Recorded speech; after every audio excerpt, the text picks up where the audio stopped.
ఆది కాండంలో ఉన్న ఒక ప్రాముఖ్యమైన వ్యక్తి గురించి, అతనిలో ఉన్నటువంటి 7 విలక్షణమైన లక్షణాల గురించి మనం ఒకసారి జ్ఞాపం చేసుకుందాము. అయితే దేవుడు అతని గురించి సాక్ష్యం ఇచ్చిన వాడిగా ఉన్నాడు. దేవుని దృష్టిలో అతడు మంచి స్థితిలో ఉన్నవాడిగా ఉన్నాడు. ఆది కాండము 6వ అధ్యాయము 8వ వచనము జ్ఞాపం చేసుకుందాం. అయితే నోవాహు యెహోవా దృష్టి యందు కృప పొందిన వాడాయనో. దేవుని స్తోత్రం కలుగును గాక. ప్రార్థన చేసుకుందాము. అందరూ కూడా ప్రార్థనలు ఏకీభవించండి. మహాపరిశుద్ధుడా, మహాగణుడా, సర్వోన్నతుడైన మా దేవానికి వందనాలు. ఇదిగో యా ప్రభా, నీ సన్నిధిలో నీ వాక్యాన్ని బట్టి మేము స్థిరపడడానికి నీ కృప చూపిన రీతిని బట్టి, విధానాన్ని బట్టి మీకు వేలాది స్తుతులు, స్తోత్రాలు, వందనాలే ప్రభా. ఈ సమయంలో ఇదిగో ఎటువంటి విలువలైన నన్ను బలపరచండి, నీ శక్తి చేత నింపండి, నీ ఆత్మ నడిపి మా అందరికి దయచేయమని ప్రార్థిస్తున్నా పరతండ్రి. ఆమేన్. హల్లెలూయా, హల్లెలూయా, హల్లెలూయా. ప్రియులారా, దేవుని వాక్యం కొరకు అందరూ కూడా నిశ్శబ్దంగా ఉండాలి, సిద్ధపడి ఉండాలి. మనం హృదయము దేవుని వైపు కేంద్రీకరించే విధంగా మనం ఉండాలి. అంతేగాని మన యొక్క ఆలోచనలు కానీ, తలంపులు కానీ, ఏదైనా కానీ బయట పెట్టామంటే ఇక్కడ జరిగేదంతా కూడా వ్యర్థంగా అయిపోతుంది. నువ్వు వచ్చి ఇక్కడ కూర్చున్నదంతా వ్యర్థమైపోతుంది. కాబట్టి నువ్వు చేసేదంతా వ్యర్థం అవ్వడం నీకు ఇష్టం లేదు కదా. మరి దేవునికి అంతగా ఇష్టం లేదు. అందుకే దేవుడు అంటున్నాడు, నువ్వు చేసేది ఏదైనా సరే దేవుడు ఫలింపజేస్తానంటున్నాడు, వాడిని దీవిస్తానంటున్నాడు, ఆశీర్వదిస్తానంటున్నాడు. ఈ సమయాన్ని కూడా దేవుడు దీవించడానికి, ఆశీర్వదించడానికి ఇష్టపడుతున్నాడు. కాబట్టి ఈ సమయంలో ఆయన ఎదుట మనం మౌనంగా ఉంటూ, సియోనులో మౌనంగా ఉండుట యెహోవాకు స్తుతి చెల్లించుటే కదా. కాబట్టి ఆయన స్తుతి చెల్లిందాము. ఈ వాక్య సమయంలో మౌనంగా ఉందాము, దేవుని వాక్యం విందాము, అడిగిన వాటికి సమాధానము చెబుదాము. ప్రియులారా, నోవాహు గురించి చూసుకుంటే దేవుడు అతన్ని గుర్తించాడు. అతనిలో ఉన్న విషయాలన్నీ కూడా దేవుడే పలికాడు, దేవుడే తెలియపరిచాడండి. ఆ విషయాలన్నీ కూడా నోవాహులో చాలా ఉన్నతమైన విషయాలు ఉన్నాయి.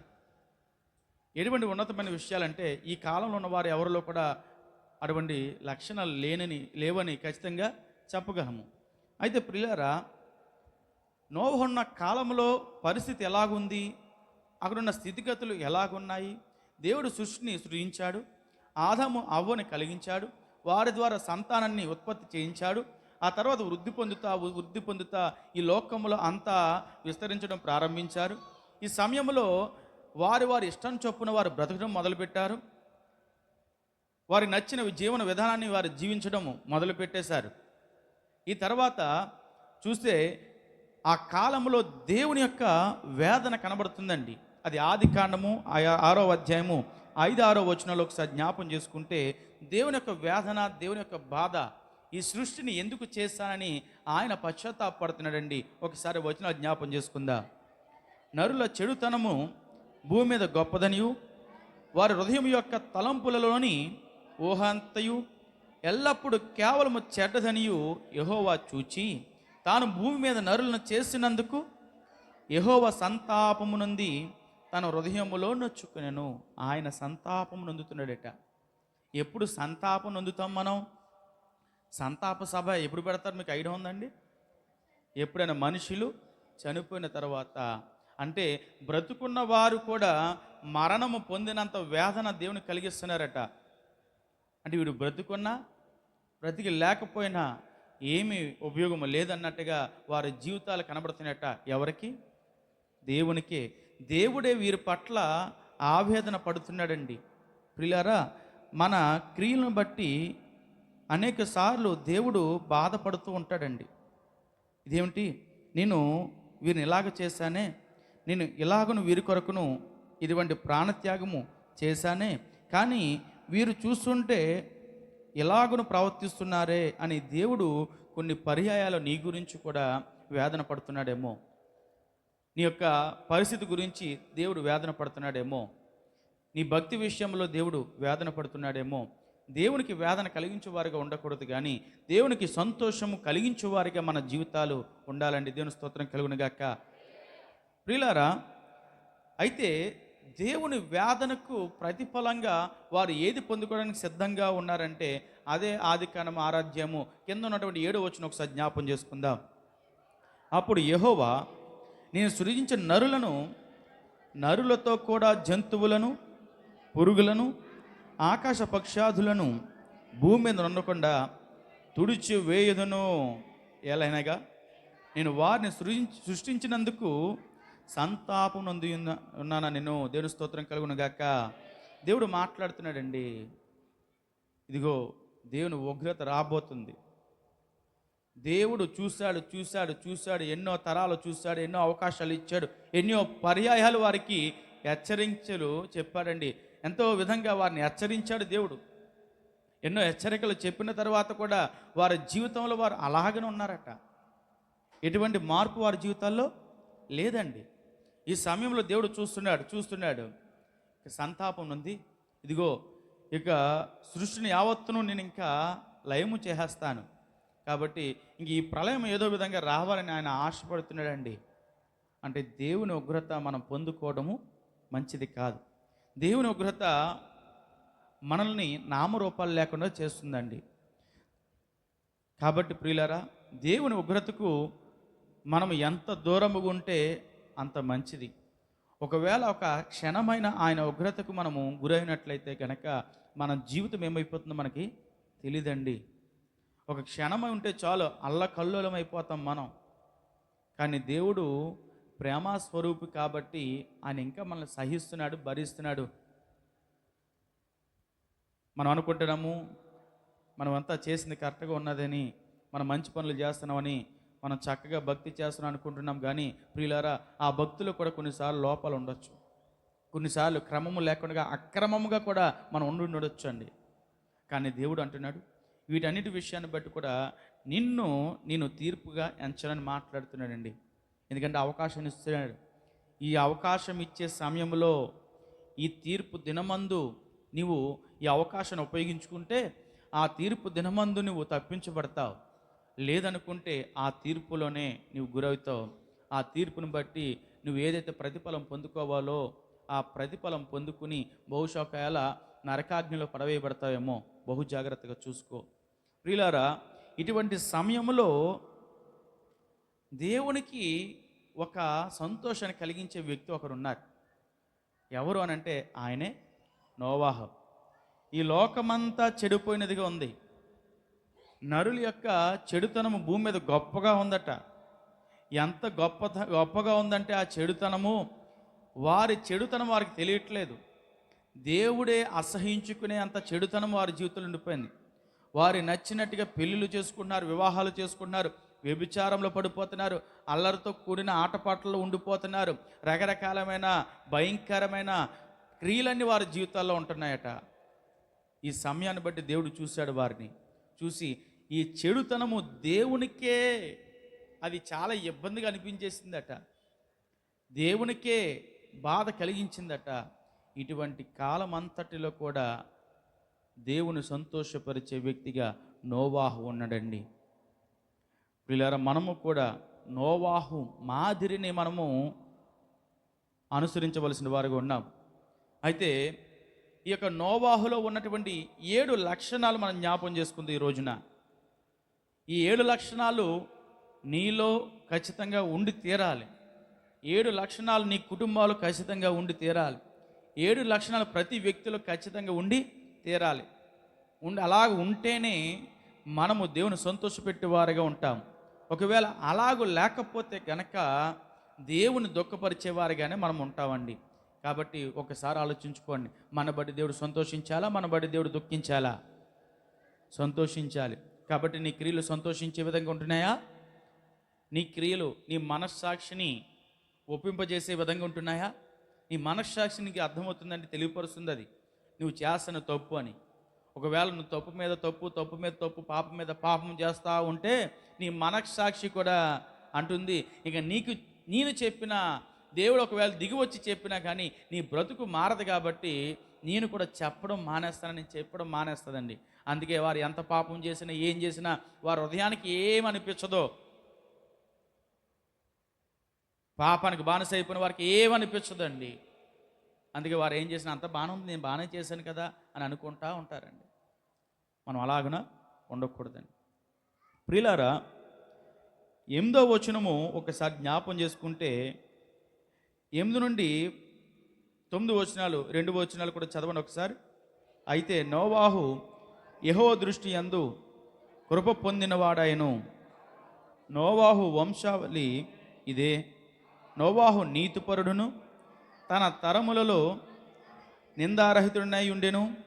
నోవాహు దేవునితో కూడా నడిచినవాడు. చాలండి, నోవాహు కూడా దేవునితో నడిచినవాడు. ఈ విషయాలు ఉన్నాయండి అతనిలో ఉన్నటువంటి ప్రాముఖ్యమైన లక్షణాలు. మొట్టమొదటిగా ఏం కనిపిస్తుంది అక్కడ? నోవాహు ఎలా ఉన్నాడట? దేవుని యందు కృప పొందినవాడండి. అంటే దేవుని దృష్టి యందు అతడు ఎలా ఉన్నాడట? దేవుని దృష్టిలో కృప పొందినవాడు. అంటే నోవాహు ఎవరు గుర్తించాడంటే నోవాహుని? దేవుడే నోవాహుని గుర్తించాడు. దేవుడే గుర్తించినటువంటి వ్యక్తి ఎవరు? నోవాహు. ఆడ ఉన్న వ్యక్తులందరూ కూడా దేవునికి ఇష్టమైన వారిగా లేరు. దేవుడే కనుగొన్నాడు నోవాహు అనే ఒక నీతిపరుడు ఉన్నాడు. ఆయన నా కృపను పొందినవాడిగా ఉన్నాడు అని మాట్లాడుతున్నారండి. దేవుని స్తోత్రం కలుగును గాక. హల్లెలూయా. ప్రియులారా, మనము కూడా దేవుని కృప పొందిన వారిగా ఉండాలి. కృప ఇస్తున్నప్పటికీ కూడా దేవుడు ఉచితంగా ఈ కృపను వదిలిపెడుతున్న వారిగా మనమందరము ఉంటున్నామండి. ఈ కృపను దేవుడు మనకి అనుగ్రహిస్తున్నప్పటికీ కూడా ఈ కృపను పాలిభాగస్తులుగా కాకుండా విడిచిపెట్టిన వారిగా మనమందరం కూడా ఉంటున్నామండి. మనము దేవుని కృపలో భద్రపరచబడిన వారిగా మనము ఉండాలి. అంతేగాని దేవుని కృప నుండి తప్పించబడుతున్న వారిగా ఎట్టి పరిస్థితిలోనూ ఉండకూడదండి. దేవుని స్తోత్రం కలుగును గాక. నోవాహుకి దేవుని యొక్క మార్గాలు తెలుసండి. నోవాహుకి దేవుని మార్గాలు తెలుసు. ఆయన కృప పొందుకున్నాడు కాబట్టి దేవుని మార్గాలు అతను తెలియపరుస్తా వచ్చాడని దేవుని మార్గాలు నీకు తెలియపరచబడాలంటే ఆయన కృపను నీవు పొందుకోవాలి. మోషే కూడా దేవుని కృపను పొందుకున్నవాడిగా ఉన్నాడు. దేవుని మార్గాలను కూడా అతడు అడిగిన వాడిగా ఉన్నాడండి. దేవుని మార్గాలను కూడా తెలుసుకోవడానికి ఇష్టపడిన వాడిగా ఉన్నాడు. నిర్గమ కాండము 13వ అధ్యాయము 33వ అధ్యాయము 12-13 వచనాలు జ్ఞాపం చేసుకుందాం.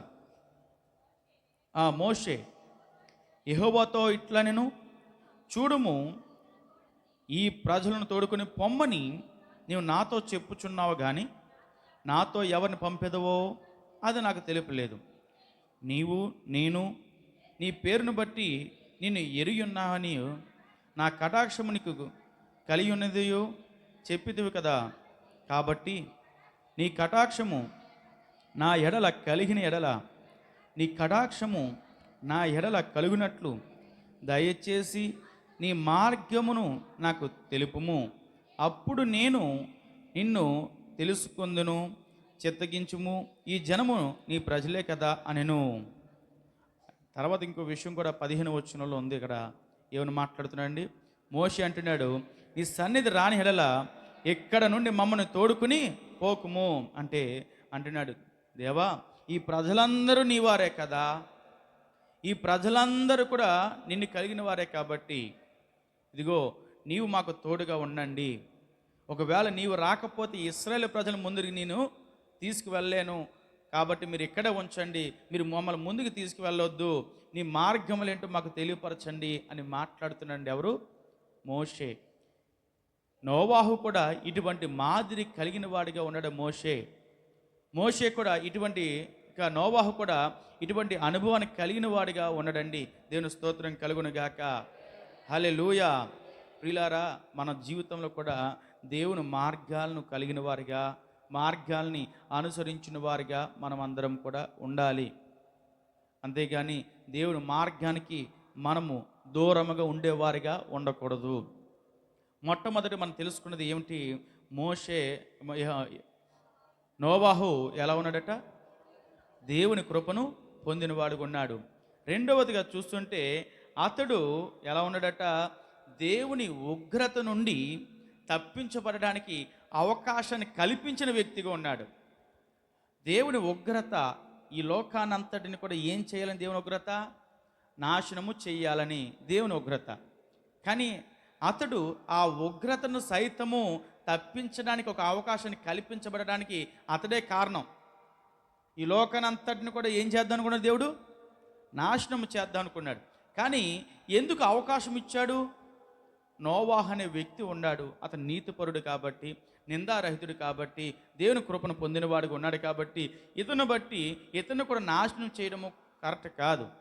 పాపము చేసిన వాడికి ఆ తీర్పు రావడం మంచిదే, కానీ పాపము లేని వాడికి ఆ తీర్పు రావడం సరైనది కాదు కదా అని చెప్పి దేవుడు ఇతను బట్టి ఒక అవకాశాన్ని ఇచ్చాడు. ఇతడు ఏం చేశాడు? దేవుని ఉగ్రత నుండి తప్పించబడడానికి ఒక అవకాశాన్ని కల్పించినట్టు వ్యక్తిగా ఉన్నాడు. అందుకే దేవుడు అంటున్నాడు, ఇదిగో నోవాహు, ఈ ఉగ్రత నుండి తప్పించబడాలంటే ఒక ఓడను తయారు చేయి. ఆ ఓడను ఈ క్రమంలో పలానా రకమైన మ్రాణుతో నువ్వు చేయి, పలానా కొలతలతో నువ్వు చేయి, పలానా ఎత్తు ఉండాలి, పలానా వెడల్పు ఉండాలి, పలానా పొడుగు ఉండాలి, దానికి కిటికీ ఎలా ఉండాలి, దాని గుమ్మం ఎలాగ ఉండాలి, దాంట్లో ప్రవేశించడానికి మార్గాలు ఎలా ఉండాలి, దాంట్లో ఇన్ని అరలు ఉండాలని చెప్పి దేవుడు తనకి ఎలాగూ చెయ్యాలో ఏమిటి చెయ్యాలో తన మార్గాన్ని అంతటిని కూడా దేవుడు ఏం చేశాడు? నోవాహుకి ఉపదేశించాడండి. అంటే ప్రియులారా, నోవాహు ఇతరులకు దీవెనకరంగా ఉన్నాడు, ఇతరులకు ఆశీర్వాదకరంగా కూడా ఉన్నాడండి. అంటే మనము ఇతరులను ఉగ్రత నుండి తప్పించేవారుగా ఉండాలి. ఎలా వారు ఉగ్రత నుండి తప్పించబడతారు అని అంటే, ఈ వాక్యము ద్వారా, ఈ వాక్యం వినడం ద్వారా, ఈ వాక్యాన్ని బట్టి దేవుని తెలుసుకోవడం వలన, ఈ వాక్యాన్ని బట్టి దేవుని అంగీకరించడం వలన వారు ఇతరులు దేవుని ఉగ్రత నుండి రాబోయే దినం నుండి తప్పించబడతారు. నిత్య నరకాగ్నిలో పడిపోకుండా ఆయన రాకల్లో ఎత్తబడడానికి సహాయపడతాను. ఈ వాక్యమే సహాయపడుతుంది. కాబట్టి ఇప్పుడు మనం ఏం చెయ్యాలి అని అంటే, మనమందరము కలిసి ఇక ఇతరులకు ఈ ఉగ్రతను తప్పించబడే వారిగా మనమందరము ఉండాలి. అంటే ఈ సంఘము ఉండాలి. క్రీస్తు యొక్క స్వారూప్యముగా ఈ సంఘము నిలబడింది కాబట్టి ఈ వధువు సంఘము బట్టి అనేక మంది దేవుని ఉగ్రత నుండి, ఆయన రాకడలో నరకాగ్నిలో పడవేయబడకుండా ఆయన రాకడలో ఆయనతో పాటు ఎత్తబడేవారిగా మనమందరము అవకాశం కల్పించిన వారిగా ఉండాలి. లేకపోతే నోవాహు ఒక్కడిని చూసుకునే దేవుడు ఆపాడండి. లేకపోతే అక్కడ ఆ ఉగ్రత ఖచ్చితంగా వచ్చేసేది. వేరే అవకాశం ఏది కూడా లేదు. నోవాహు ఉన్నాడు కాబట్టి దేవుడు అక్కడ ఓడను సిద్ధపరిచాడు. నోవాహు ఉన్నాడు కాబట్టి దేవుడు అక్కడ జలప్రలయము కొంతకాలము ఆపాడు. నోవాహు ఉన్నాడు కాబట్టి ఆ ఓడలోకి ప్రవేశించు వారందరినీ కూడా దేవుడు ఏమన్నాడు? రక్షిస్తానంటున్నాడు. మరణము నుండి తప్పిస్తానంటున్నాడు. ఆ ఉగ్రత నుండి తప్పిస్తానంటున్నాడు. నోవాహు ద్వారా దేవుడు ఒక అవకాశాన్ని ఇచ్చాడండి. దేవుని ఉగ్రత నుండి తప్పించబడడానికి ఒక అవకాశాన్ని కల్పించిన వ్యక్తి ఎవరు? నోవాహు. మొట్టమొదటిగా నోవాహు విషయము లక్షణం ఏమిటి? అతడు దేవుని యందు కృప పొందినవాడిగా ఉన్నాడు. రెండవదిగా దేవుని ఉగ్రత తప్పించబడడానికి ఒక అవకాశం కల్పించిన వ్యక్తిగా అతడు ఉన్నాడండి. ప్రియులారా, మూడవదిగా అతని గురించి విషయాన్ని జ్ఞాపం చేసుకుంటే, అతడు కుటుంబాన్ని చక్కగా నడిపిన వ్యక్తిగా ఉన్నాడు. ఎలా నడిపాడట కుటుంబాన్ని? చక్కగా ఒక క్రమములో, ఒక భయభక్తులలో, ఒక దేవునిని కలిగిన కుటుంబంగా చక్కగా నడిపించాడండి. ఆ కాలంలో అందరూ కూడా వారికి నచ్చిన విధంగా జీవిస్తున్నారు. ఆ కాలంలో అందరూ కూడా వారు నచ్చిన విధంగా వారి యొక్క జీవితాల్లో వారి ఇష్టానుసారంగా ఇష్టమైన కార్యకలాపాలు చేస్తున్నారు. కానీ నోవాహు కుటుంబం మాత్రము నోవాహును బట్టి దేవునికి చేరువైన కుటుంబంగా ఉందండి. ప్రియులారా, ఆ విషయము ఆదికాండము 7వ అధ్యాయము 1వ వచనంలో ఒకసారి జ్ఞాపం చేసుకుంటే అర్థమవుతుంది. యెహోవా, ఈ తరము వారిలో నీవే నా ఎదుట నీతిమంతుడివై ఉండుట చూచితిని గనుక నీవును నీ ఇంటి వారును ఓడలో ప్రవేశించుడి. అంటే దేవుడు అంటున్నాడు, నీవును నీ ఇంటి వారికి కూడా ఈ అవకాశము దేవుడు ఇచ్చాడు, కలుగు చేశాను. కాబట్టి మీరందరూ కూడా ఓడలోకి వెళ్ళడానికి అర్హులని దేవుడే చెప్పేశాడు. అంటే ఆ కుటుంబాన్ని ఎంత క్రమంగా ఉంచాడో దేవుడు. ఏమైనా చెప్పాడా? ఇదిగో నీ ముగ్గురు కుమారులు, లేకపోతే ముగ్గురు కోడళ్ళు, లేకపోతే నీ భార్య, వీరిలో ఎవరైనా నాకు ఇష్టంగా లేరు, వారిని తప్ప మిగిలిన వారందరినీ కూడా వాళ్ళకి తీసుకుని వెళ్ళని చెప్పాడా? నీ కుటుంబాన్ని అంతటిని కూడా ఓడలోకి తీసుకెళ్ళి నీ కుటుంబాన్ని నువ్వు రక్షించుకున్నావు. నీ కుటుంబం నుండి ఉగ్రతను తప్పించబోతున్నావు. కాబట్టి మీరందరూ కలిసి ఆ ఓడలోకి వెళ్ళండి అని దేవుడు చెప్పాడు. ఆ కుటుంబంలో వారందరిలో కూడా ఎటువంటి లోపము లేదని ఎలా చెప్పగలము అని అంటే 13వ వచనం జ్ఞాపం చేసుకోండి. ఆ దినమందే నోవాహు కుమారులను షేమును, హామును, యాపేతును, నోవాహు భార్య వారితో కూడా అతని ముగ్గురు కోడండ్రులను ఆ ఓడలో ప్రవేశించిరి. దేవుని స్తోత్రం కలుగును గాక. వీరు కూడా తండ్రి మాటకు లోబడిన వారిగా, కుటుంబ పెద్దల మాటకు లోబడిన వారిగా, ఆ కోడళ్ళు అత్తమామల మాటకు లోబడిన వారిగా, అత్తమామల భక్తి మార్గములు వీరు నడిచిన వారుగా ఉన్నారండి. చుట్టుపక్కల వీరందరూ చూస్తుంటే కోడళ్ళు బహుశా అనొచ్చేమో, ఏమండి ఓడలోకి వెళ్ళమంటున్నారు, ఎందుకు వచ్చింది? నేను మా అమ్మగారు మీరు ఎక్కితే వెళ్ళండి, మీరు ఎక్కితే ఓడ ఎక్కి వెళ్ళిపోండి, కానీ నేను మా అమ్మగారి ఇంటికి వెళ్ళి వస్తానండి, వాళ్ళని చూసి వస్తాను, వాళ్ళని పలకరించి వస్తానని ఏమైనా అభ్యంతరాలు చెప్పారంటారా? ఏమి చెప్పలేదు. నోవాహు చెప్పాడు, దేవుడు నాతో మాట్లాడాడు, ఈ కార్యం చేయమని చెప్పాడు, ఈ ఓడని అంతటిని కూడా మనము సిద్ధము చేద్దామన్నారు. ఈ కుటుంబం సహకరించకపోతే ఆ నోవాహు ఓడ కట్టేవాడంటారా?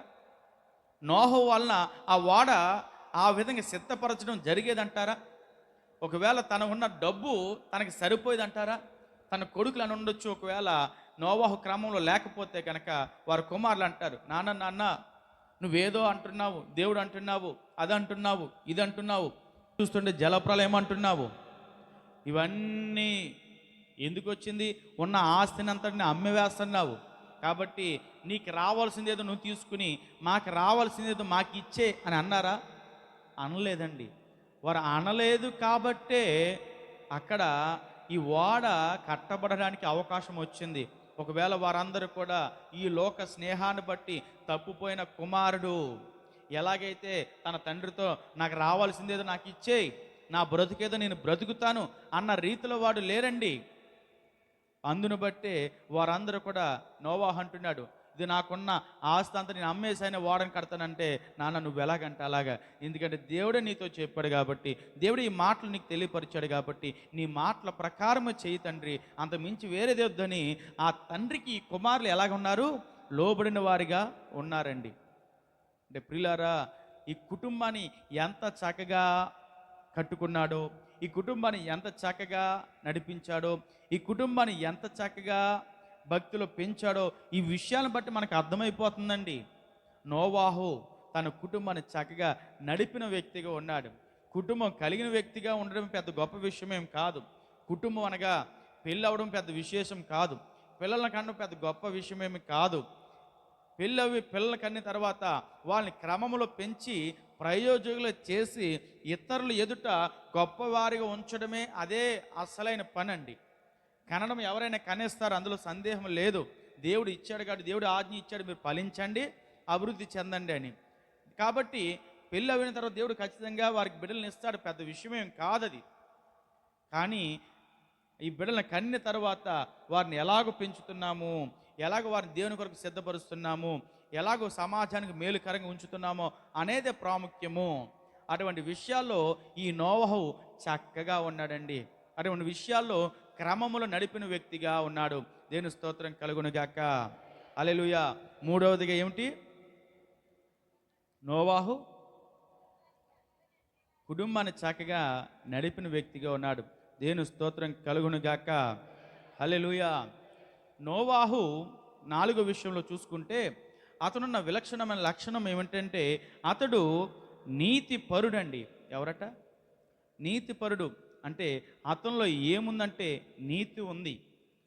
తన చుట్టుపక్కల వారిలో నీతి లేనప్పటికీ కూడా, వారి చుట్టుపక్కల ఉన్న వారందరూ కూడా ఇతనితో అనీతిగా ప్రవర్తించినప్పటికీ కూడా, ఎన్నో గొడవలు పెట్టుకున్నప్పటికీ, తగాదాలు పెట్టుకున్నప్పటికీ, ఎందుకంటే వారు చుట్టుపక్కల అందరూ కూడా ఎందుకు తగాదాలు పెట్టుకున్నారని మీరు ఎలా చెప్పగలుగుతున్నారయ్యా అని అంటే దేవుడే చెప్పాడు, భూమి మీద నరుల యొక్క చెడుతనము మహా గొప్పగా ఉందండి అని దేవుడు మాట్లాడుతున్నాడు. అంటే వారు దేవుని ఆరాధిస్తున్నాడని ఎన్నో విధాలుగా నోవాహుని మాటలు అనుండొచ్చండి. నోవాహుని ఎన్నో విధాలుగా ఇబ్బంది పెట్టుండొచ్చండి. ఈ ఓడని కట్టడానికి ప్రయత్నం చేస్తుంటే ఎన్నో ప్రయత్నాలు చేసి ఆపాలని వారి యొక్క నీచమైన బుద్ధిని బయట పెట్టుండొచ్చు. ఇవన్నీ జరుగుతున్నప్పటికీ కూడా నోవాహు ఎలాగున్నాడట? నీతి పరుడుగా ఉన్నాడు. నీతిని మాత్రము వదిలిపెట్టలేదండి. ప్రియులారా, మనం అనుకుంటాము మనము చాలా నీతి పరులుగా ఉన్నాము, చాలా నీతిగా చేసేస్తున్నాము, చాలా చక్కగా ఉన్నామని మాట్లాడుతున్నామండి. కానీ దేవునికి ఇష్టమైన నీతి ఏమిటో తెలుసా? రోమిలికి రాసిన పత్రిక 4వ అధ్యాయము 1వ వచనం నుండి 3వ వచనం వరకు జ్ఞాపం చేసుకుందాం. రోమిలికి రాసిన పత్రిక 4వ అధ్యాయము 1 నుండి 3 వచనాలు. కాబట్టి శరీరము విషయమై మన మూల పురుషుడగు అబ్రహామునకు ఏమి దొరికినని అందుము. అబ్రహాము క్రియల మూలముగా నీతిమంతుడిని తీర్చబడిన ఎడల అతనికి అతిశయ కారణము కలుగును గాని అది దేవుని ఎదుట కలగదు. లేఖనం ఏమి చెప్పుచున్నది? అబ్రహాము దేవుని నమ్మెను, అది అతని నీతిగా ఎంచబడెను. దేవుని స్తోత్రం కలుగును గాక. ఈ రోజున మనకి అర్థం కాని నీతి ఏమిటంటే, శరీర క్రియలను బట్టి చేసిన నీతిగా దేవునికి ఎంచబడదు. అంటే చాలామంది అనుకుంటాం, నేను లోక విషయాలను బట్టి నేను చక్కగా ఉంటున్నానండి, నడుస్తున్నాను కాబట్టి నేను నీతిపరునని నీతిమంతుని అని అనుకుంటే సరిపోదు. అది ఒకటి ఉంటే కనుక నీవు గొప్ప పొందుతాయేమో, కానీ దేవుని ఎదుట గొప్పగా ఎంచబడవు. ఇక అబ్రహాం విషయంలో అతడు ఏ విషయంలో నీతిపరుడిగా ఎంచబడ్డాడు? శరీర విషయంలో నీతిమంతుడిగా ఎంచబడ్డాడు. అలాగే దేవుని విషయంలో కూడా నీతిమంతుడిగా ఎంచబడ్డాడు. మనం చాలామంది నీతి కార్యాలు చేస్తాం, అందులో సందేహం లేదు. మనం నీతిని వదిలిపెట్టాం, సందేహం లేదు. అది కేవలము శరీరపరమైన విషయాన్ని బట్టి అయితేనే అది మన శరీరపరంగా కుదురుతుంది. కానీ దేవుని పరంగా అంటే అది కుదరదు. ఈ లోకంలో మనకు గొప్ప వస్తుందేమో కానీ దేవునిలో మనకి గొప్పగా రాదండి. అంటే ప్రియులారా, మనము ఎలాగుండాలి అని అంటే దేవుని ఎదుట కూడా నీతిమంతులుగా ఉండాలి, నీతిపరులుగా మనం ఉండాలి. నోవహు తన క్రియలను బట్టే కాదు, దేవుని యందు విశ్వాసం ఉంచడం వలన కూడా అతడు నీతిమంతునిగా తీర్చిదిద్దబడ్డాడు. అది దేవునికి ఇష్టమైనది. మన నీతి ఎవరికి ఇష్టం ఉండాలి? పక్కోళ్ళకి ఇష్టం ఉండకూడదు. వారికి అనుకూలంగా చెప్తే మన నీతి వారికి ఎంత నచ్చుద్దో, ఒకవేళ మనం అనుకూలంగా వారికి వ్యతిరేకంగా మాట్లాడితే మన నీతి వారికి నచ్చుతుందా? నచ్చదు. కానీ నీకు మనుషుల మెప్పు కాదు నీకు కావాల్సింది, వారు గొప్పగా నిన్ను ఎంచడం కాదు నీకు కావాల్సింది, మనుషులు నిన్ను పైకెత్తడం కాదు నీకు కావాల్సింది. దేవుడు నిన్ను ఎంచాలి నీతిపరుడిగా, నీతిమంతురాలుగా దేవుడే నిన్ను ఎంచాలి. అంటే అబ్రహాము దేవుణ్ణి నమ్మాడట, అది అతనికి ఎలా ఉందట? నీతిగా ఎంచబడింది. అంటే ఈ రోజున మన నీతి కూడా దేవుడు కూడా ఎంచాలి. అంటే మనం దేవుని నమ్మాలి, మనం దేవుని మీద విశ్వాసము ఉంచాలి, దేవుని మీద మన విశ్వాసము ఇతరులకు కనపరచాలి కూడా. అంతేగాని మంచి పనులన్నీ పుణ్యకారాలన్నీ చేసేసానండి నేను నీతిమంతుడిని అంటే ఆ నీతి నిన్ను అక్కడికి చేర్చడు. ఇంకో నీతి ఉంది, ఆ నీతి దేవునికి యోగ్యమైన రీతిగా ఉండాలి. అప్పుడే మనము ఆ పరలోకము చేర్చబడతాము. దేవుని స్తోత్రం కలుగునుగాక. హల్లెలూయా. 5వ విషయంలో మనం జ్ఞాపకం చేసుకుంటా ఉంటే అబ్రహాము ఎలా ఉన్నాడట? నిందారహితుడిగా ఉన్నాడు. నోవాహు ఎలా ఉన్నాడట? నిందారహితుడిగా ఉన్నాడు. నోవాహు పరిస్థితి చూస్తుంటే అతనిలో ఎటువంటి నింద అయినా లేదండి. ఎటువంటి నింద అయినా మోపడానికి అవకాశము లేనే లేదు. ఎవరు కూడా ఆ నింద అతనిలో ఎంచడానికి అవకాశము లేకుండా చేసుకుంటున్నాడు. ఇందాక మాట్లాడడానికి మీకు చెప్పాను కదా, పక్కన ఉన్న వారందరూ కూడా నోవాహుతో ఎన్నో విధాలుగా గొడవ పడి ఉండొచ్చు. ఈ గొడవలో కోపములో వచ్చి అతన్ని కొట్టలేదు నోవాహు వెళ్ళి, వారితో తగువ పెట్టుకోలేదు, వారిని కించపరచలేదు, నోటికొచ్చిన మాటలన్నీ మాట్లాడలేదు. రే నాయన ఇది దేవుడు చేయమన్నాడు కాబట్టి చేస్తున్నాను, ఒకవేళ లేకుండా నువ్వు ఏదైనా మాట అన్నావంటే ఒకవేళ దేవుడిని పక్కన పెట్టండి, నీ పని ఏంటో నీ చెప్పుతుండ్రా బాబు అని చెప్పలేదండి. ఏమన్నా కూడా బహుశా మౌనంగా నిలబడ్డాడండి. ఎటువంటి నింద తన మాట ద్వారా అయినను, చూపు ద్వారా అయినను, క్రియ ద్వారా అయినను, తన ఆలోచన ద్వారా అయినను కూడా తన మీద నింద మోపబడడానికి ఇష్టపడలేదు. ఎవరు? నోవాహ అండి. దేవుని స్తోత్రం కలుగును గాక. ప్రియులారా, 2వ దినవృత్తాంతములు 25వ అధ్యాయము 1-4 వచనాలు జ్ఞాపం చేసుకుందాం. 2వ దినవృత్తాంతములు 25వ అధ్యాయమును 1-4 వచనాలు జ్ఞాపం చేసుకుందాం. అమధ్య ఏలన ఆరంభించినప్పుడు 25 ఏండ్ల వాడై 29 సంవత్సరములు యెరూషలేములో ఏలెను. అతని తల్లి యెరూషలేములో కాపురస్తురాలు, ఆమె పేరు యెహోయాదాము. అతడు యెహోవా దృష్టికి యథార్థముగా ప్రవర్తించెను గాని పూర్ణ హృదయముతో ఆయనను అనుసరింపలేదు.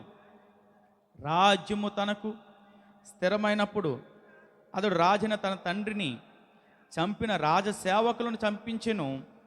అయితే తండ్రులు పిల్లల కొరకును, పిల్లలు తండ్రుల కొరకును చావకూడదు.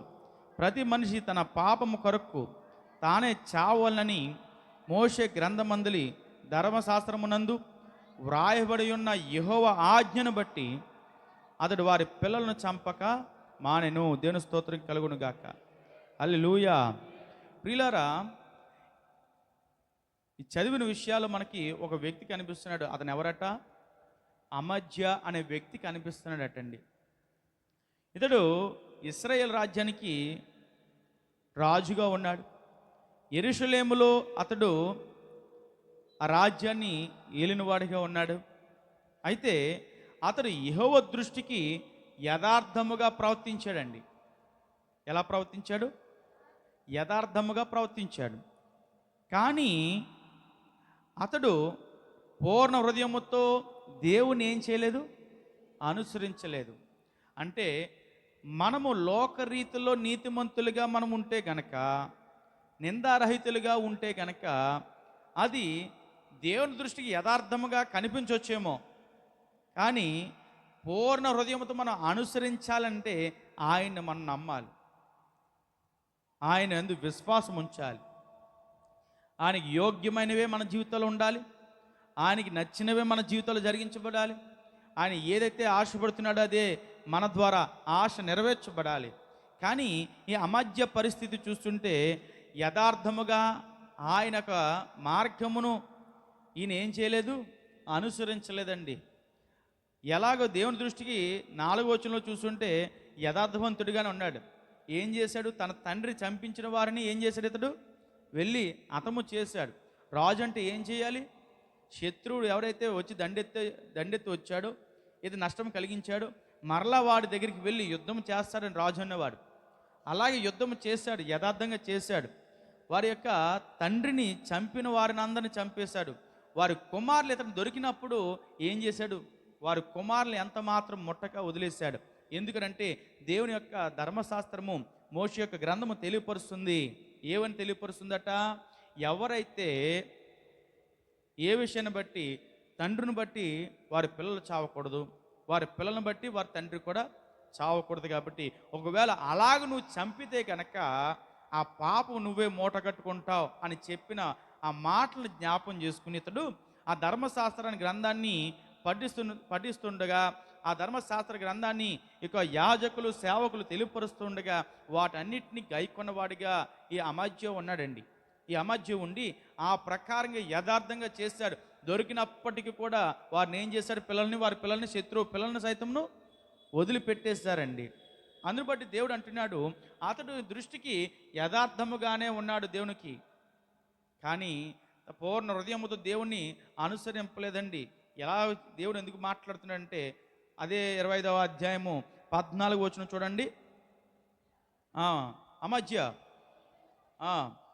ఎదోమీయులను ఓడించి తిరిగి వచ్చిన తర్వాత తీసుకుని వచ్చి వాటికి ఏం చేశాడట? నమస్కరించాడు. మరలా ఏం చేశాడు? ధూపం వేశాడు. అంటే ఇతను పూర్ణ హృదయంతో దేవుని ఏం చేయలేదు?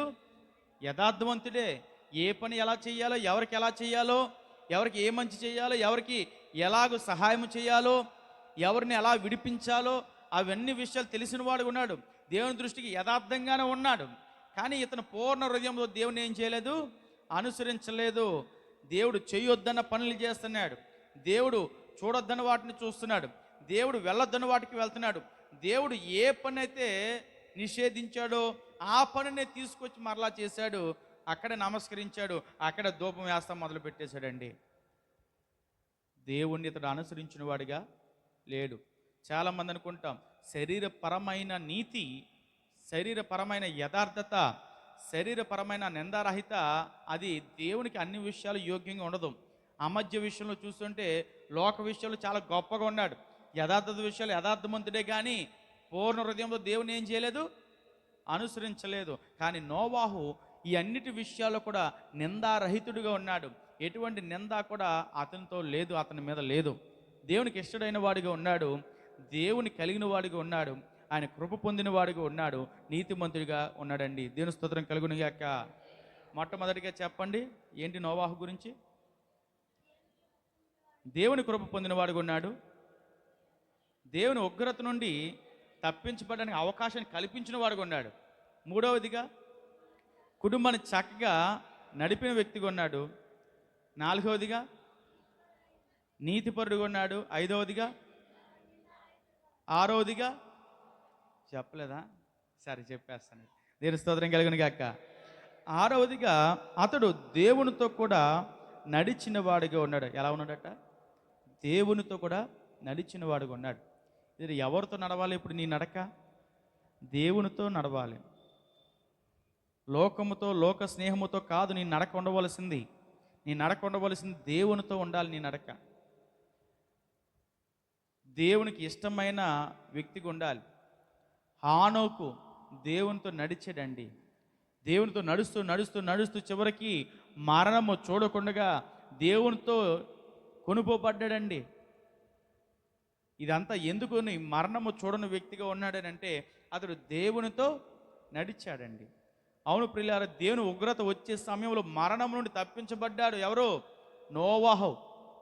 ఈ జల ప్రళయం నుండి తప్పించబడ్డాడు ఎవరు? నోవాహు. ఎందుకు తప్పించబడ్డాడనంటే అతడు దేవునితో నడిచాడు. హానోకు కూడా దేవునితో నడిచాడు, మరణం నుండి తప్పించబడ్డాడు, మరణమే చూడకుండా కొనుగోబడ్డాడు.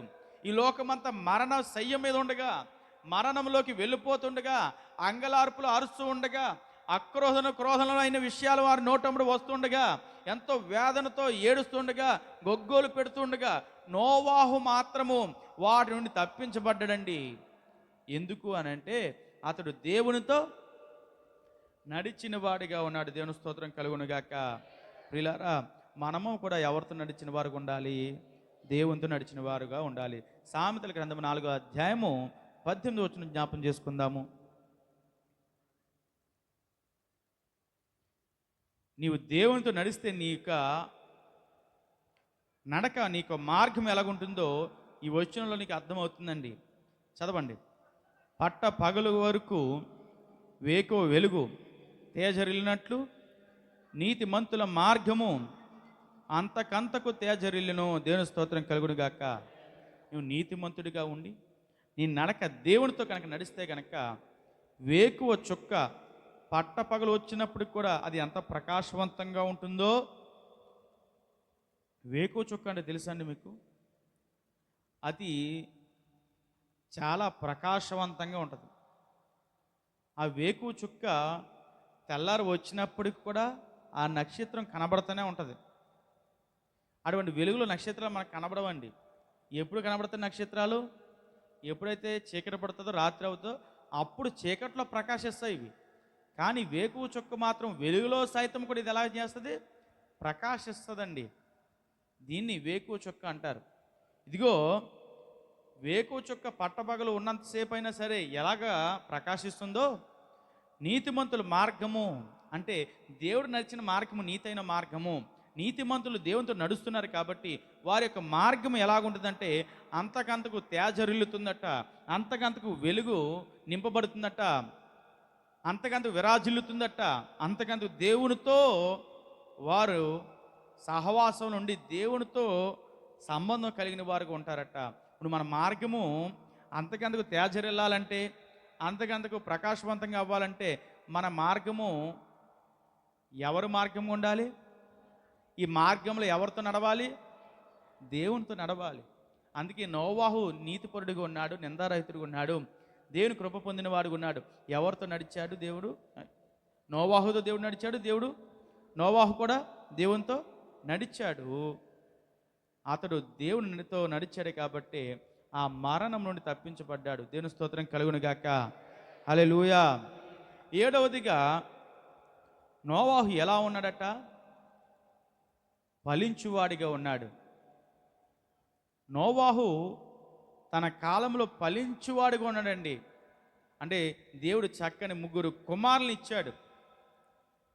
దేవుడు నోవాహు ఒక్కడనే ఆపేసి తన భార్య గర్భను మూసివేయలేదండి, ఫలించువానిగానే ఉంచాడు. దేవుడు ఎలాగను తన బిడ్డలను వృద్ధిలోకి తీసుకురావాలో, అక్కడి నుండి తన సంతానం ఎలా వృద్ధిలోకి తీసుకువెళ్ళాలో దేవుడు చేశాడు. కేవలం 3 వ్యక్తులతో ఆపేలేదు. వారి బిడ్డలు అందరూ, వీరందరూ కూడా ఎప్పుడైతే నోవాహు జలప్రలయం అంతా ముగిసిపడిందో, వీరందరూ కూడా ఒక ప్రాంతానికి వచ్చారో, బాబేలు ఉన్న చోట గోపురాన్ని కట్టేశారండి వీళ్ళు. అంటే ఎంత గొప్ప జనాంగంగా వృద్ధిలోకి వచ్చేసారో వీళ్ళందరూ కూడా గొప్ప జనాంగ, గొప్ప సమూహంగా కొన్ని ఊరే కట్టేద్దాం అనుకుంటున్నారు వాళ్ళు. అంటే అంత వృద్ధిలోకి వచ్చేసారు ఎవరు? నోవాహు సంతానం అంతా. అంటే నోవాహు ఎలా ఉన్నాడు? ఫలించువాడు ఉన్నాడు. తన కుమారుల తర్వాత వారందరూ కూడా క్షీణించిపోయి నశించిపోయిన వారుగా లేరు. తన సంతానము, తన వంశావళి ఏమైపోతుంది? అభివృద్ధి చెందుతూనే ఉంది, విస్తరిస్తూనే ఉంది, అది ఫలిస్తూనే ఉంది. అందుని బట్టి మనం చెప్పగలము నోవాహు ఎలా ఉన్నాడట? ఫలించువాడిగా ఉన్నాడు. మనం కూడా ఫలించువారిగా ఉండాలి. నీ భక్తి నీలో అంతమవ్వకూడదండి. నీ భక్తి నీలో ఫలించు విధముగా ఉండాలి. దేవుని స్తోత్రం కలుగును గాక. హల్లెలూయా, హల్లెలూయా. నోవాహులో మనం చూసుకున్న విషయాలు, ఉన్నటువంటి ప్రాముఖ్యమైన లక్షణాలు ఏమిటండి? మొట్టమొదటిగా దేవుని కృప పొందినవాడు ఉన్నాడు. రెండవదిగా దేవుని ఉగ్రతని తప్పించబడడానికి అవకాశం కల్పించిన వ్యక్తిగా ఉన్నాడు. మూడవదిగా కుటుంబాన్ని చక్కగా నడిపిన వ్యక్తిగా ఉన్నాడు. నాలుగవదిగా నీతిపరుడుగా ఉన్నాడు.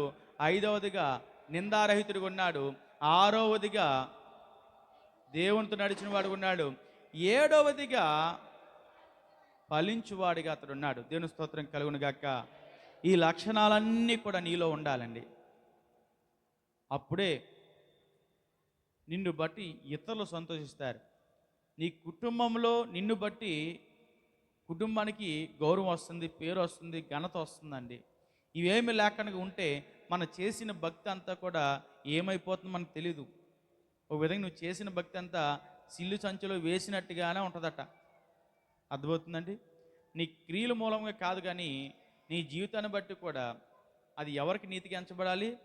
దేవునికి నీతిగా ఎంచబడాలి. మనుషులు ఎదుట కనబడితే సరిపోదు, ఈ లక్షణాలు మనుషులు ఎదుట ఉంటే సరిపోదు, దేవుని ఎదుట కూడా ఈ లక్షణాలు నీకు కనపరచబడాలి. దేవుడు నిన్ను చూడాలి. దేవుడు నోవాహుని ఎలా అయితే చూశాడో, నోవాహుని ఎలా కనుగొన్నాడో, నోవాహుని ఎలా గొప్ప చేశాడో, నోవాహుని ఎలాగా ఆ ఉగ్రతను తప్పించాడో, నోవాహుని ఎలాగ దేవుడు ఫలింపజేశాడో, అలాగ దేవుడు నిన్ను కూడా ఈ లోక మాలిన్యం అంటకుండా తప్పించబడేటట్టుగా మన జీవితం ఉండాలి ప్రియులారా. అంతేగాని ఎందుకు మనము దేవుని సన్నిధిలో ఉన్నామో, ఎందుకు బ్రతుకుతున్నామో, ఎందుకు ఈ జీవితాన్ని మనం గడుపుతున్నామో మనం తెలియకుండా మన జీవితం ముగించబడకూడదు.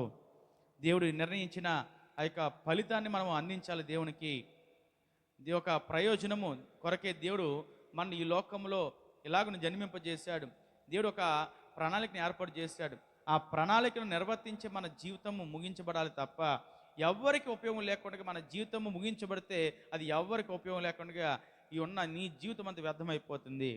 మనం వ్యర్థమైపోయే వారిగా ఉండకూడదు, కానీ మనం ధన్యులయ్యే వారిగా మనం ఉండాలి. మన జీవితాన్ని బట్టి ఇతరులకు కూడా రక్షణ కలిగే వారిగా ఉండాలి. ఉగ్రత నుండి రాబో దినములలో ఆ ఉగ్రతను తప్పించబడే వారిగా వారు ఉండాలంటే ఆ అవకాశం మన నుండి కల్పించే వారిగా మనం ఉండాలి. నోవాహు వలె. దేవుని స్తోత్రం కలుగును గాక. మనందరం అలాగుందామా? నోవాహు వలె మన జీవితాన్ని సరిదిద్దుకుందామా? నోవాహులో ఉన్న లక్షణాలన్నీ కూడా మన జీవితాల్లో వాటిని పొందుపరుచుకుందామా? ఈ మాటలను దేవుడు మన యొక్క వినికిడిలో దీవించి ఆశీర్వదించి స్థిరపరచునుగాక. ఆమేన్. హల్లెలూయా.